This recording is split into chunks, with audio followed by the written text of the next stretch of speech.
Hey there, food lovers! Today, I'm going to show you how to whip up a quick and easy poha, a popular Indian breakfast dish that's not only delicious, but also super easy to make.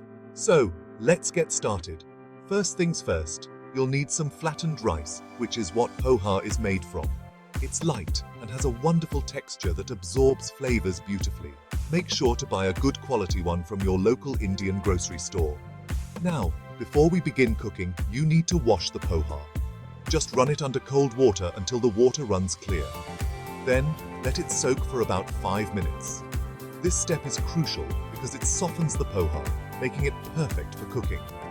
While the poha is soaking, let's chop up some onions, green chilies, and a sprig of curry leaves. These are going to add a lovely depth of flavor to our dish. In a pan, heat some oil over medium heat.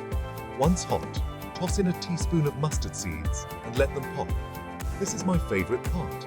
It really starts to smell like cooking now. Next, add your chopped onions, chilies, and curry leaves. Saute them until the onions turn soft and translucent. Now, drain any excess water from the poha and add it to the pan. Gently mix everything together.